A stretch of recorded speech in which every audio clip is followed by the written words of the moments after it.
बच्चों last turn पे जो हमारा टॉपिक चल रहा था दैट इज ग्रुप 16। आज हम वाइंड अप करने वाले हैं ग्रुप 16। ग्रुप 15 सबसे बड़ा ग्रुप था, वो हो चुका है। 16, 17, 18 छोटे छोटे से ग्रुप हैं, ठीक है। 18 सबसे छोटा है। 16 में या किसी भी ग्रुप में हम पढ़ते कैसे हैं बेटा, एक बारी मैं स्टार्टिंग से रिवाइज करा रहा हूं कि अगर हमने हेडिंग डाली है ग्रुप 16 तो हमारा पहला टॉपिक हमेशा क्या होगा उसका, कि उसमें मेंबर्स कौन से हैं, उनकी जनरल फिजिकल प्रॉपर्टीज क्या है और जनरल केमिकल क्या है। समझ में आया? मेंबर कौन कौन से हैं? जैसे ग्रुप 16 है तो ऑक्सीजन है, सल्फर है, टेलीरियम है, टेलीरियम है या पोलोनियम है। लास्ट वाला रेडियो एक्टिव होगा। हमेशा ध्यान रखना हर ग्रुप में पहला मेंबर नाटकीय हमेशा नाटक करेगा, कहीं ना कहीं एबनॉर्मेलिटी शो करेगा, तो लिखते ही दिमाग में आ जाना चाहिए ऑक्सीजन में कुछ ना कुछ एबनॉर्मेलिटी होगी। और लास्ट में पोलोनियम है, वो रेडियो एक्टिव है, ठीक। पहली फिजिकल प्रॉपर्टी हर ग्रुप में आएगी इलेक्ट्रॉनिक कॉन्फ़िगरेशन।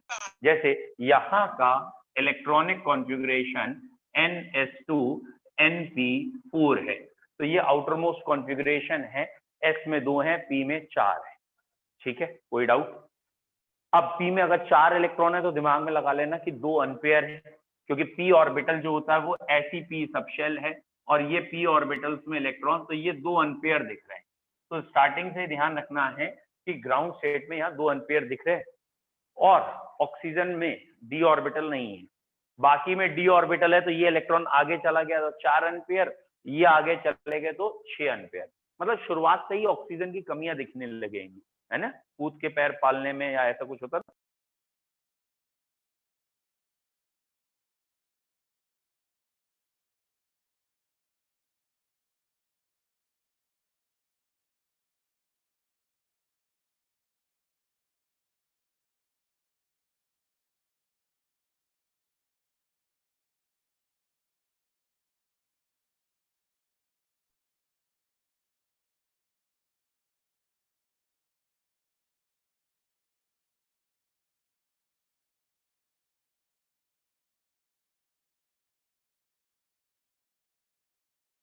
साइज छोटा है क्योंकि ऑक्सीजन में क्या अवेलेबल नहीं है, डी अवेलेबल नहीं है।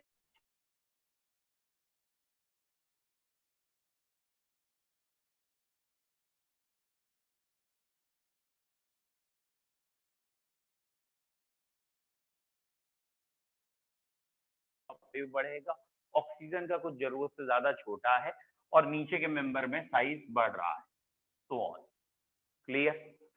साइज के बाद इलेक्ट्रोनेगेटिविटी, क्योंकि ये नॉन मेटल का ग्रुप है तो यहाँ आयनाइजेशन ज्यादा इंपॉर्टेंट नहीं है। क्यों इंपॉर्टेंट नहीं है बेटा? क्योंकि ये जो आप पढ़ रहे हो इसमें क्या करना है, इलेक्ट्रॉन गेन करने हैं, तो इलेक्ट्रोनेगेटिविटी टॉप से बॉटम घटती है। ऑक्सीजन की नेगेटिविटी ज्यादा, नीचे जाएंगे कम होगी।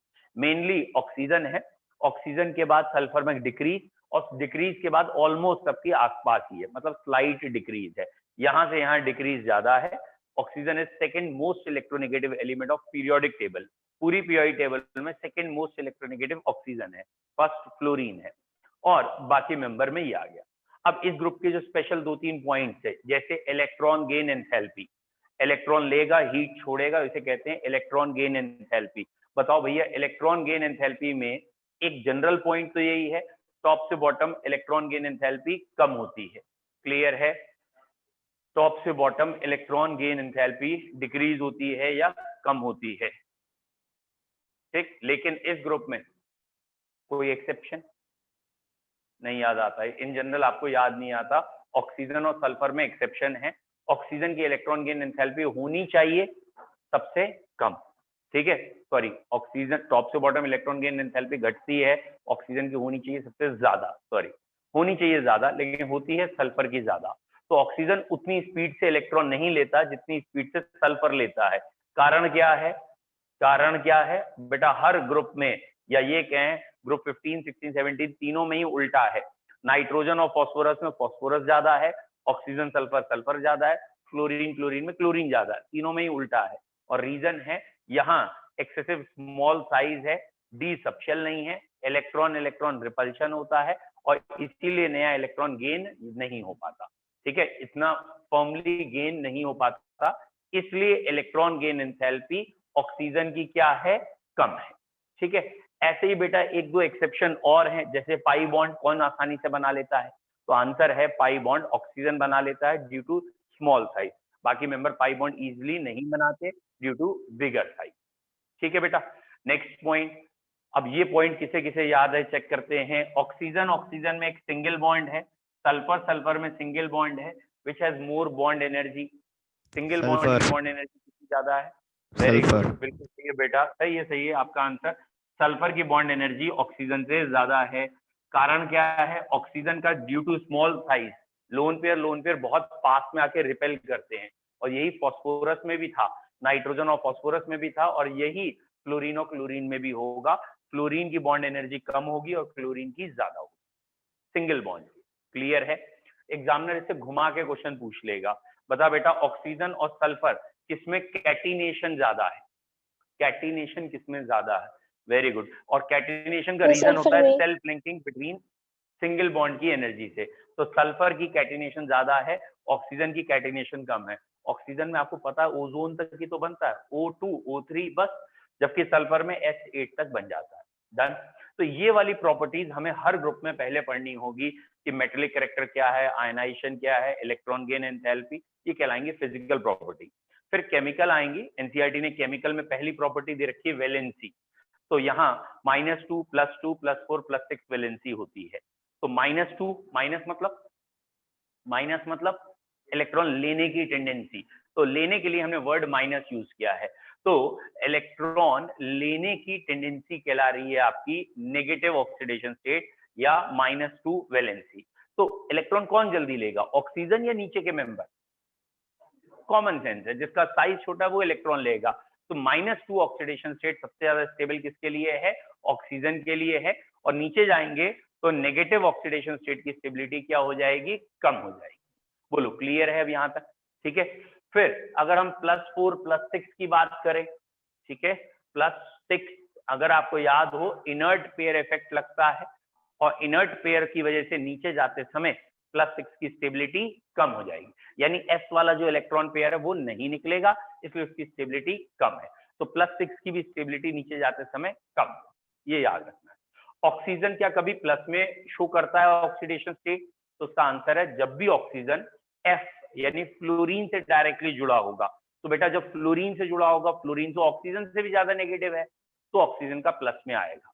लेकिन ऑक्सीजन बेटा सिर्फ 2 ही फ्लोरीन से जुड़ सकता है, और ये OF2 ही बना सकता है, OF4 या F6 नहीं बना सकता।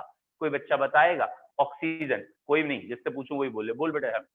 ऑक्सीजन OF4 या OF6 क्यों नहीं बनाता? स्मॉल साइज है इसलिए। थोड़ा और क्लियर करो, साइज से भी ज्यादा इंपॉर्टेंट कोई वर्ड था? आप बोलो। अरे बेटा एक मिनट, जल्दबाजी क्यों है? बोलो बेटा। अरे बहुत इजी था, बोलो भारत। शर्म आनी चाहिए तुम लोगों को यार, एक ही चीज 6 बारी पढ़ा दी तब भी कह रहे हो। ऑक्सीजन 2 फ्लोरीन से बॉन्ड बना सकता है क्योंकि उसके बाद 2 अनपेयर हैं, और ऑक्सीजन में कभी 4 या 6 अनपेयर नहीं हो सकते। क्यों नहीं हो सकते? डी सबशेल नहीं है। अरे गिनती के 4 पॉइंट है, बार बार वही लगने हैं, बस सही जगह पे सही पॉइंट बोलिए। ऑक्सीजन में क्योंकि डी सबशेल नहीं है। हाँ बेटा बोलो। 2 ऑक्सीडेशन स्टेट है ना, इस वजह से। हाँ ठीक है, तो ऑक्सीजन में डी सबशेल नहीं है तो आगे के अनपेयर नहीं हो पाएंगे। जरा ध्यान से देखिए और इस चीज को समझिए। ये ऑक्सीजन है, ऑक्सीजन के बाद यहाँ पेयर है, ये पेयर है, और ये 2 अनपेयर हैं। ये 2 अनपेयर से बॉन्ड बन गया। क्या यहाँ से बॉन्ड ऐसे बनाया जा सकता है? गलत बात। क्यों नहीं बन सकता? क्योंकि ये अनपेयर ही नहीं हो सकते। अनपेयर कब होते? आगे डी सबशेल होता तो ही तो अनपेयर होते।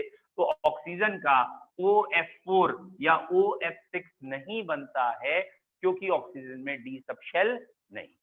ठीक है बेटा, डी नहीं है इसलिए साइज तो छोटा हो गया, लेकिन साइज छोटा है ये गारंटी नहीं कि डी नहीं है इसलिए साइज छोटा है। तो आपको ये ध्यान रखना, डी नहीं है ये याद रखना। डन।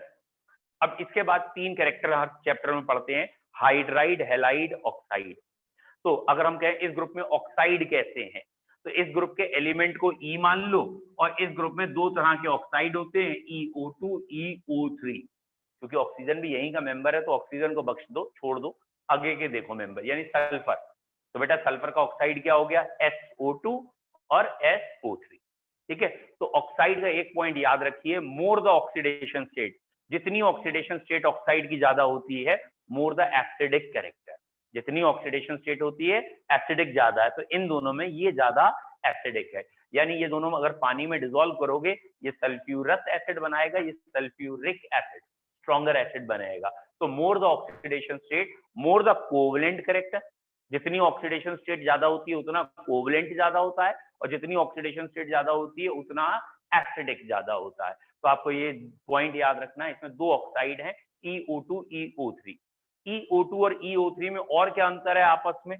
तो बच्चों इसका ये पॉइंट याद रखना है, जो E है उसके पास 3 इलेक्ट्रॉन पेयर थे, और EO2 ऐसे बना है और EO3 ऐसे बना है। क्या है बेटा पॉइंट, अगर आपको समझ में आया हो?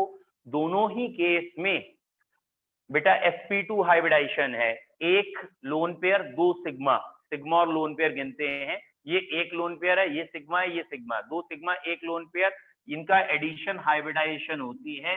हाइब्रिडाइजेशन दोनों जगह sp2 है। यहाँ क्यों sp2 है? यहाँ लोन पेयर तो है नहीं, लेकिन सिग्मा 3 है, ये डबल में से एक सिग्मा एक सिग्मा एक सिग्मा, 3 सिग्मा sp2, तो दोनों की हाइब्रिडाइजेशन सेम, ये कॉमन पॉइंट। अनकॉमन क्या है? अनकॉमन क्या है? इसमें लोन पेयर है, लोन पेयर का रिपल्शन ज्यादा होता है, और रिपल्शन ज्यादा होने की वजह से इससे पास आना पड़ेगा, यानी यहाँ का बॉन्ड एंगल कम है और यहाँ का बॉन्ड एंगल ज्यादा है।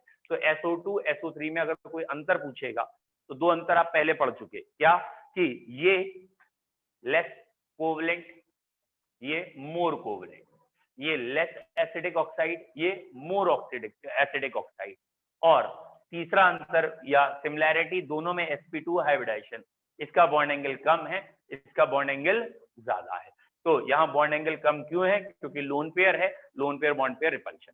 तो ऐसे ही इस ग्रुप में हेलाइड है, जैसे ये ऑक्साइड पड़ा, ऐसे हेलाइड है। ये वाले पॉइंट वहां पे भी लगेंगे कि more the oxidation state more the covalent character, ये एक जनरल पॉइंट फजान रूल है कि जिसकी भी ऑक्सीडेशन स्टेट ज्यादा होगी वो कोवलेंट ज्यादा होगा। ऐसे हेलाइड हो गया, और ऐसे ही हाइड्राइड। हाइड्राइड मैंने आपको कई बार पढ़ा है, 6 कैरेक्टर हाइड्राइड के होते हैं, 3 नीचे जाते समय बढ़ते हैं, 3 कम होते हैं, याद है? जैसे बॉन्ड लेंथ नीचे जाते समय बढ़ती है, मतलब ये हाइड्राइड है H2O, H2S, H2SE और H2TE।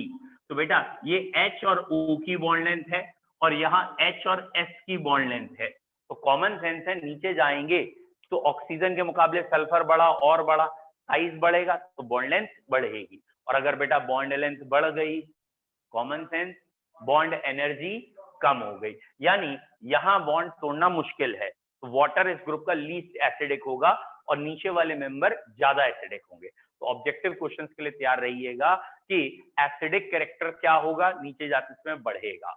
जो हाइड्रोजन जल्दी देता है वो रिड्यूसिंग एजेंट होता है, क्योंकि वो हाइड्रोजन दूसरों को रिड्यूस करती है, तो रिड्यूसिंग कैरेक्टर भी नीचे जाते समय बढ़ेगा। तो दो क्वेश्चन बनते हैं, या तो वो डायरेक्ट पूछ लेते हैं विच इज मोस्ट रिड्यूसिंग, तो आपका आंसर हो गया H2TE, या उन्होंने खुद ही कह दिया why H2TE is most reducing, मतलब खुद ही बता रहे हैं ये रिड्यूसिंग है, अब ये बताओ ये रिड्यूसिंग ज्यादा क्यों है?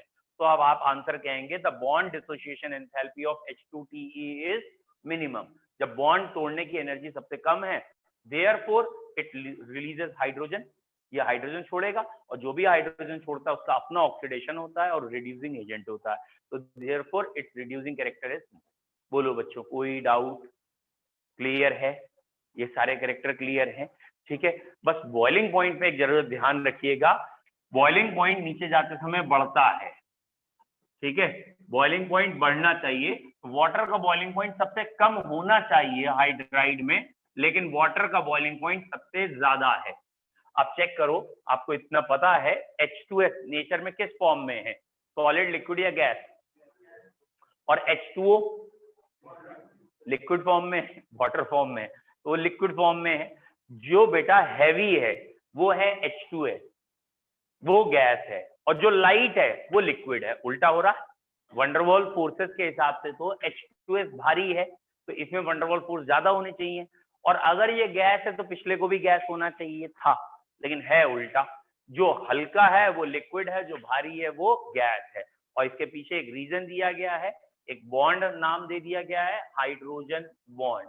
तो क्योंकि वाटर में हाइड्रोजन बॉन्ड होता है इसलिए due to presence of hydrogen bond in water इसलिए it exist in liquid state. H2O में हाइड्रोजन बॉन्ड है लिक्विड स्टेट में और इसीलिए इसका मेल्टिंग पॉइंट सबसे ज्यादा, बॉइलिंग पॉइंट सबसे ज्यादा, नीचे जाते समय बॉइलिंग पॉइंट बढ़ता है H2O का सबसे ज्यादा। अब वो उल्टा करके पूछ लेते हैं, बताइए H2O, H2S, H2TE और H2SE इन चारों में वेपर प्रेशर किसका ज्यादा है? वेपर प्रेशर समझ में आया? बताइए किसका ज्यादा है? Very good. वेपर प्रेशर ज्यादा होने का मतलब होता है बॉइलिंग पॉइंट कम। तो हमने कहा बॉइलिंग पॉइंट सबसे कम किसका है, तो ये बॉइलिंग पॉइंट सबसे कम हो गया। या वो कह देंगे इन सब में वॉलेटाइल कौन ज्यादा है, इसलिए ये आया। डन। इसके बाद इस चैप्टर में हमने पढ़ा था, ये सब हो चुका है, इसलिए मैं थोड़ा सा रिवाइज करा दे रहा हूं क्योंकि आज थोड़ा सा मोड अलग है, बोर्ड भी अलग है, तो आपको थोड़ा सा एडजस्ट करने में और हो सकता है कनेक्टिविटी, एक आध बच्चा बार बार बीच में लिख भी रहा है, ब्लर आ रही है इमेज या आवाज कम ज्यादा आ रही है, तो एक आध दिन लगेगा, आप एडजस्ट हो जाओगे। मतलब मैं ये नहीं कह रहा हूँ एक आध दिन में वीडियो, हाँ एक ने फिर कहा वीडियो ब्लर है, तो ऐसा नहीं है एक आध दिन में तुम्हें वीडियो साफ मिलेगी। हाँ एक आध दिन में तुम्हारी आदत पड़ जाएगी ऐसे ही पढ़ने की, ठीक है। तो लास्ट हो गया बेटा हमारा फिजिकल और केमिकल प्रॉपर्टी। अब पहला मेंबर आया ऑक्सीजन। पहले बेटा ऑक्सीजन की प्रिपरेशन, ऑक्सीजन कैसे कैसे बना सकते हैं, तो 5-6 तरीके हैं, लेकिन सबसे इजीएस्ट क्या है कि जितने में भी ऑक्सीजन ज्यादा होती है, पर मैग्नेट, पर क्लोरेट, नाइट्रेट, इनको हीट करो ऑक्सीजन गैस निकलेगी। सोडियम नाइट्रेट को हीट करो, सोडियम नाइट्राइट बनेगा, ऑक्सीजन निकलेगी। सोडियम पर क्लोरेट को हीट करो, पोटेशियम क्लोरेट को हीट करो, ऑक्सीजन निकलेगी। पोटेशियम पर मैग्नेट KMnO4 को हीट करो, ऑक्सीजन गैस आएगी। That is oxygen will liberate by heating metal chlorate nitrate. एक तरीका ये है, ये इंपॉर्टेंट है, ये क्वेश्चन आ जाती है कंप्लीट करने को। दूसरा तरीका ऑक्सीजन बनाने का क्या है कि इलेक्ट्रोकेमिकल सीरीज में, इलेक्ट्रोकेमिकल सीरीज याद है, इलेक्ट्रोकेमिकल सीरीज में जो कॉपर के नीचे के मेटल हैं वो अनस्टेबल हैं, उनके ऑक्साइड। तो बेटा कॉपर के नीचे के मेटल क्या है, मरकरी या सिल्वर, ये ऑक्साइड अनस्टेबल हैं, इन्हें तोड़ोगे तो ऑक्सीजन मिल जाएगी। क्लियर है? तीसरा मेथड, आप वाटर की इलेक्ट्रोलिसिस करा दीजिए, वाटर की इलेक्ट्रोलिसिस कराएंगे तो हाइड्रोजन ऑक्सीजन मिल जाएगी। तो इलेक्ट्रोलिसिस ऑफ वाटर से भी ऑक्सीजन मिल सकती है एनोड पे। चौथा मेथड, H2O2 को ब्रेक करिए, H2O2 नेसेंट ऑक्सीजन देता है, तो H2O2 को ब्रेक करिए, बैलेंसिंग लिख लेते हैं हम यहाँ, ठीक है। तो अगर ये बैलेंसिंग लिख लें तो ऑक्सीजन गैस मिलेगी, तो H2O2 से भी मिल सकती है। इंडस्ट्रियली अगर बनानी है तो बेटा इंडस्ट्रियली एयर में 21% ऑक्सीजन है, एयर का फ्रैक्शनल डिस्टिलेशन कर दें, नाइट्रोजन अलग कर दें, ऑक्सीजन अलग कर दें, तो एयर से भी मिल सकती है। दैट मीन्स बहुत सारे मेथड हैं जिनमें ऑक्सीजन बनती है। नेचर में ऑक्सीजन किससे बनती है? फोटोसिंथेसिस, याद है? फोटोसिंथेसिस में क्या होता है, फोटोसिंथेसिस में ऑक्सीजन बनती नहीं बनती, कार्बन डाइऑक्साइड और वाटर मिलते हैं, क्लोरोफिल की प्रेजेंस होती है और ऑक्सीजन गैस लिबरेट होती है अलोंग विद शुगर, ठीक है। तो ऑक्सीजन की प्रिपरेशन हो गई। अब ऑक्सीजन की केमिकल प्रॉपर्टीज क्या है बच्चों? फिजिकल प्रॉपर्टीज में तो ज्यादा हमें सोचना नहीं है कि इसका मेल्टिंग पॉइंट, कलर, ये इंपॉर्टेंट नहीं है, ठीक है। ऑक्सीजन वैसे भी कलरलेस, ऑर्डरलेस, टेस्टलेस गैस है, एयर में दिखी रही है ऑक्सीजन है, मतलब अगर एयर में 21% ऑक्सीजन है, अगर इसमें कोई कलर होता तो तुम्हें एयर कलर्ड दिखती है ना, अगर ऑक्सीजन में कोई स्मेल होती तो एयर जहां चलती तो स्मेल आती। तो क्लियर है ना, कलरलेस, ऑर्डरलेस, टेस्टलेस गैस है, पानी में घुलती है, थोड़ी घुलती है, इसीलिए पानी के अंदर एक्वेटिक एनिमल जिंदा रहते हैं, ऑक्सीजन की वजह से रहते हैं, तो थोड़ी बहुत डिजोल्व होती है, तो वो इंपॉर्टेंट नहीं है। अब इंपॉर्टेंट है इसकी रिएक्शन। ऑक्सीजन एक तरीके से सारे एलिमेंट से कंबाइन कर लेता है, ऑक्साइड बना लेता है, कंबशन कर सकता है, ठीक है। तो मेटल से अगर कंबशन करेगा, जैसे एल्यूमिनियम से क्या बनेगा, Al2O3, नॉन मेटल फॉस्फोरस से करेगा तो बोलो P4O10। बेटा P2O5 एक्चुअली एग्जिस्ट नहीं करता, P4O10 ही एग्जिस्ट करता है, उसका स्ट्रक्चर भी आ चुका है। तो याद रखना है, red phosphorus sorry white phosphorus P4 plus oxygen giving you P4O10। Clear है? अच्छा SO2 से ऑक्सीजन रिएक्ट करेगा तो SO3 बन जाएगा। क्लियर है? तो ऑक्सीजन की एक जनरल रिएक्शन हो गई, ये ऑक्साइड्स बना सकता है, ठीक है, कंबशन भी कर सकता है चीजों का। जैसे K2MnO4 में ऑक्सीजन पास कर दें तो KMnO4 बन जाता है। तो मैग्नेट से पर मैग्नेट बनाने का काम कर देता है ऑक्सीजन, दैट इज कंबशन करा सकता है चीजों का। क्लियर है? ऑक्सीजन। अब ऑक्सीजन में भी ऑक्साइड बन गए, ऑक्सीजन ने किसी के साथ रिएक्ट किया, बाइनरी कंपाउंड ऑक्साइड बना। अब ये ऑक्साइड कई तरह से क्लासिफाई हो सकते हैं, जैसे एक क्लासिफिकेशन है एसिडिक, बेसिक, एम्फोटेरिक, न्यूट्रल। बताओ बेटा न्यूट्रल ऑक्साइड कौन कौन से हैं? न्यूट्रल बेटा neutral CONO, very good N2O। बेटा, बिल्कुल सही है, N2O, NO और CO, सिर्फ ये 3 न्यूट्रल ऑक्साइड हैं। बाकी जनरली एसिडिक या बेसिक है। वाटर भी एम्फोटेरिक में ही लेना ज्यादा अच्छा है, क्योंकि एसिडिक बेसिक दोनों उसमें डिसॉल्व हो जाते हैं। तो जो एसिडिक से रिएक्ट कर सकता है ऑब्वियसली वो बेसिक ऑक्साइड, जो बेस से कर लेता है एसिडिक ऑक्साइड, और न्यूट्रल और जो दोनों से कर लेगा वो एम्फोटेरिक। तो 4 मेटल हैं जो एम्फोटेरिक ऑक्साइड देते हैं, वो इंपॉर्टेंट है, एल्यूमिनियम, जिंक, टिन और lead. Aluminium, zinc, tin, lead, ये 4 मेटल याद रखिए जिनके ऑक्साइड एम्फोटेरिक हैं। अच्छा बच्चों, दूसरा ऑक्साइड का एग्जाम्पल या क्लासिफिकेशन, मोनो डाई सब ऑक्साइड। जैसे कार्बन का मोनोऑक्साइड CO, कार्बन का डाइऑक्साइड CO2, कार्बन सब ऑक्साइड किया, कार्बन सब ऑक्साइड किया है, तो बेटा ये है C3O2। ये आते जाएंगे आगे भी आपको, ये ऑर्गेनिक का है इसलिए मुझे पता है, इसलिए मैं बता पा रहा हूं, अभी आप ही के कोर्स में है, आगे आप पढ़ोगे। ये है कार्बन सब ऑक्साइड C3O2। तो जैसे मोनो है, डाई है, ट्राई है, ऐसे ही सब ऑक्साइड भी होता है जब कार्बन का नंबर या एलिमेंट का नंबर ऑक्सीजन के नंबर से ज्यादा हो जाए।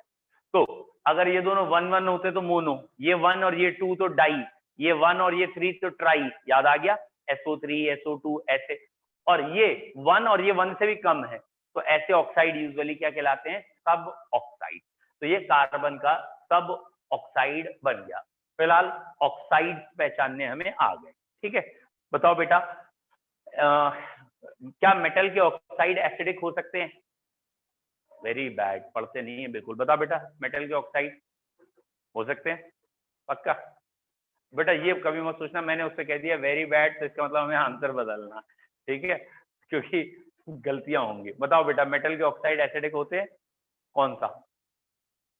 बोले ये तो नहीं ठहराई गई थी, इससे तो पूछा नहीं ना, हमसे कैसे पूछ लिया, उनसे तो नहीं पूछा। बोलो बेटा जोर से बोलो, कौन सा एग्जाम्पल? ठीक है, वेरी गुड, सही बोल रहे हैं जो भी बच्चा बोला। फिर कुछ होते हैं। हाँ बेटा सही कह रहे हैं। सुन लीजिए बेटा क्या है, जैसे मैग्नीज है Mn, ठीक है, मैग्नीज डी ब्लॉक एलिमेंट है और इसके कई सारे ऑक्साइड होते हैं, यानी ये होता है MnO से लेके Mn2O7 तक बहुत सारे ऑक्साइड आ सकते हैं वेरिएबल वैलेंसी की वजह से, ठीक है।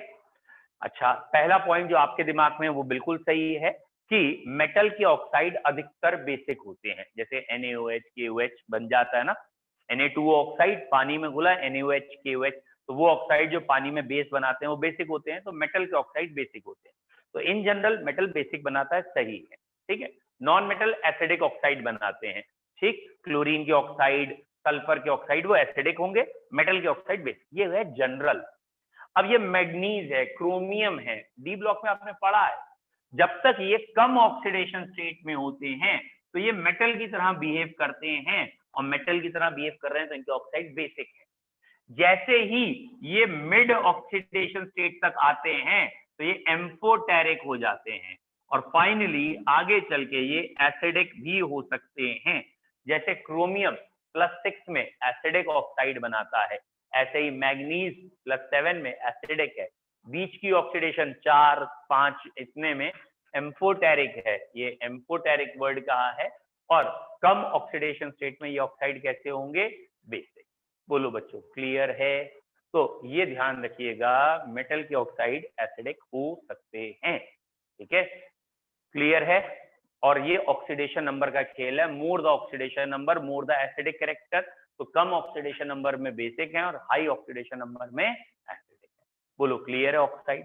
फिर अगली हेडिंग कल हमने जो पढ़ी थी वो थी ozone.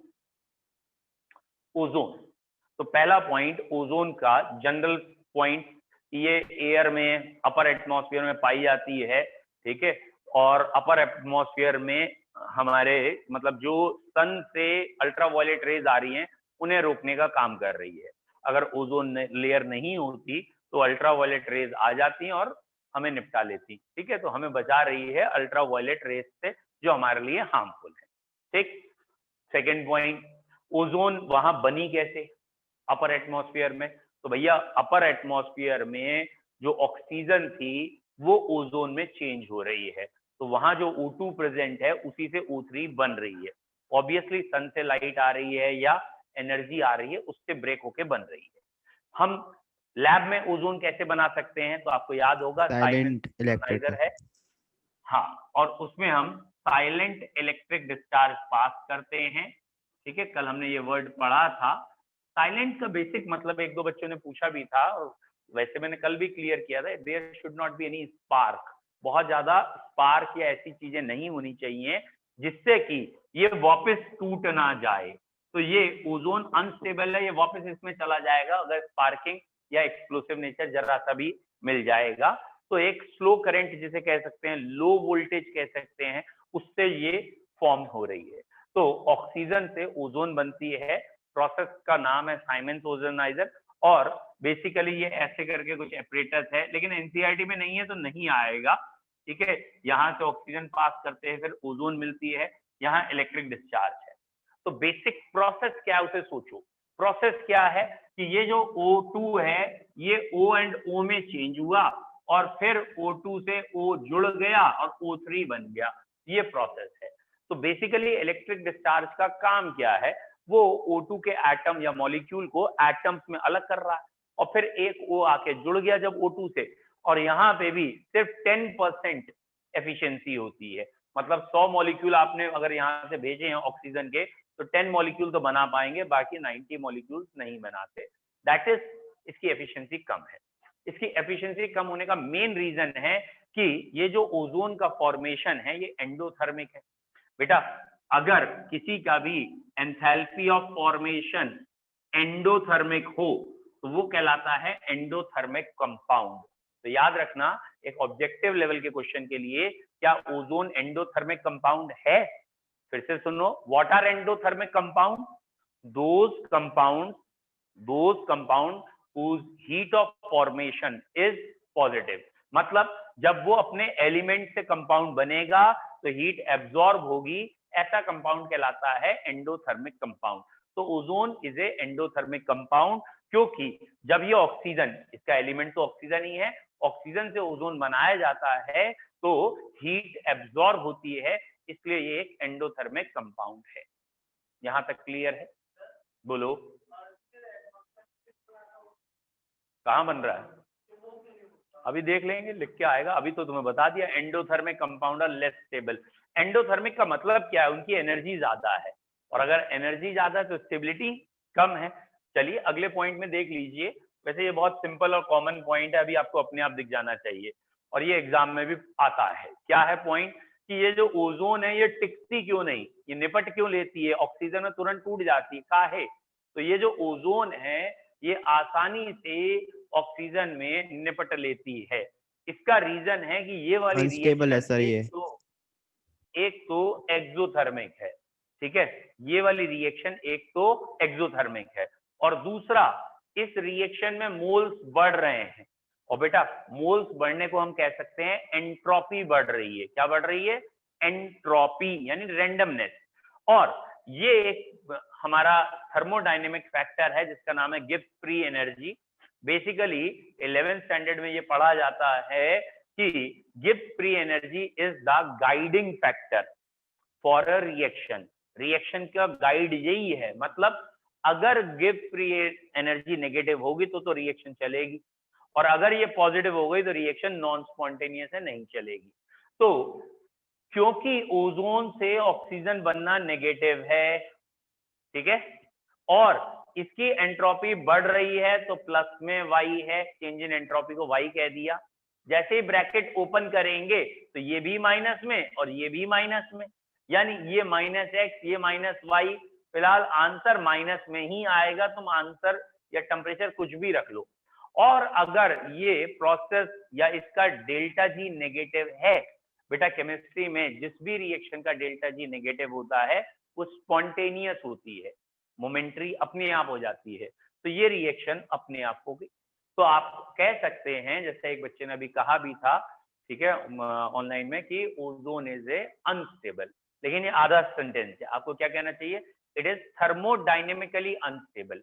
What is the meaning of thermodynamically? तो इसका मतलब ये है कि डेल्टा जी का आंसर नेगेटिव आ रहा है इस रिएक्शन के लिए, तो ये रिएक्शन अपने आप चल जाएगी। और बेटा ये अगर अपने आप चल जाएगी तो ओजोन में ना रह के O2 में चेंज हो जाएगी। ठीक है, नेक्स्ट पॉइंट है ओजोन, क्योंकि आपको दिख ही रहा है वैसे ही कि ये अपने आप O2 में जाना चाहती है, तो जैसे ही आपने अगर ज्यादा ओजोन कहीं कलेक्ट कर ली, कंसंट्रेशन बढ़ा दी, एक्सप्लोजन के चांसेस ज्यादा हैं। क्यों? क्योंकि ये ज्यादा होगा, ये आसानी से टूट भी जाएगा, देयरफॉर एक्सप्लोजन में टेक प्लेस। ठीक है, अब बेटा ओजोन का फायदा क्या है, हम काहे में यूज कर लेते हैं, या और क्या प्रॉपर्टी है? तो बेटा जब ओजोन टूटती है तो ये नेसेंट ऑक्सीजन दे सकती है, ये, और इस नेसेंट ऑक्सीजन की वजह से ओजोन एक अच्छा ऑक्सीडाइजिंग एजेंट है, ये दूसरों को क्या कर देता है? ऑक्सीडाइज कर देता है। तो ozone is a very good oxidising agent due to presence of nascent oxygen atom. बोलो क्लियर है?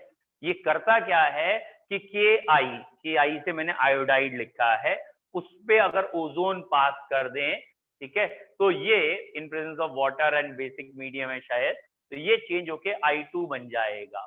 और बच्चों ये जो I2 बनेगी उसको थायोसल्फेट या हाइपो जिसे कहते हैं ना, Na2S2O3, उससे रिएक्शन कराते हैं और Na2S4O6 बन जाता है। और बेटा ये कहलाती है आइडोमीट्रिक टाइट्रेशन। मतलब इस रिएक्शन से पता चल जाता है कि आयोडीन के कितने मोल्स थे, और तुम्हें अगर ये पता चल गया आयोडीन के कितने मोल्स बने हैं तो तुम्हें ये पता है कि ओजोन के कितने मोल्स थे। समझ में आया? तो एक्सेस ऑफ Ki से रिएक्ट करते हैं तो पता चल जाता है कि आयोडीन कितनी बनी, और वो आयोडीन को टाइट्रेट करके पता लग जाता है ओजोन कितनी थी। और ये मेथड पूछा जाता है कि how do we quantitative calculate ozone amount. Quantitative कैसे पता करते हैं कि ओजोन कितना है? तो we react ozone with excess of Ki से रिएक्ट करेंगे। The iodine liberated is titrated with, किससे टाइट्रेट करेंगे? Na2S2O3 या hypo. From this we can know या we get amount of ozone. हमें यहां से पता लगता है ओजोन कितना है। बोलो क्लियर है? इसके अलावा क्योंकि ये एक ऑक्सीडाइजिंग एजेंट है, अगर लेड सल्फाइड में ओजोन डाल दीजिए, ये है बेटा लेड सल्फाइड, ओजोन डाल दीजिए, ये लेड सल्फेट बन जाएगा एंड O2 अलग होगा। ऐसे ही जिंक सल्फाइड देंगे तो जिंक सल्फेट बन जाएगा, या और कोई रिएक्शन देंगे तो बस आप ऑक्सीडाइज करना ध्यान रखिएगा कि ओजोन एक ऑक्सीडाइजिंग एजेंट है, दूसरों को आसानी से ऑक्सीडाइज करेगा। कोई डाउट ओजोन तक?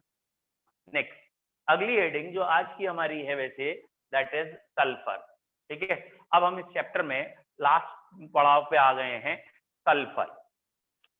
बच्चों सल्फर में कोर्स में सिर्फ SO2 और H2SO4 है, सिर्फ दो चीजें हैं। ठीक है, ऑक्सी एसिड तो नाम के अभी लिखाऊंगा आपको, बहुत जल्दी समझ में आएंगे। सल्फर पहले, अच्छा पिछला भी रिवाइज करेंगे। पिछले चैप्टर में फास्फोरस था, नाइट्रोजन के बाद कितने टाइप का था? बेसिकली 3 तरह का था। वेरी गुड, कौन कौन से? वेरी गुड, एक व्हाइट फास्फोरस, एक रेड फास्फोरस और एक ब्लैक। ब्लैक के अंदर भी अल्फा बीटा फॉर्म थी, लेकिन उससे मतलब नहीं। व्हाइट और ब्लैक में अंतर, व्हाइट और रेड में मेन अंतर था। बताएगा कोई बच्चा? हाँ भाई बता भाई, व्हाइट फास्फोरस और रेड फास्फोरस में अंतर क्या है बेटा? यार एग्जाम में लिख के आ जाएगा स्टूडेंट। नेक्स्ट, व्हाइट और रेड में क्या अंतर है? एक अंतर तो है ही, एक सफेद रंग का, एक लाल रंग का। हाँ So white is highly reactive while sir red is less reactive. चलो ठीक है बेटा, अभी रुक जाओ, ठीक है, बोलो बेटा। हाँ बेटा अंश, टेबल और रिएक्टर दोनों बातें।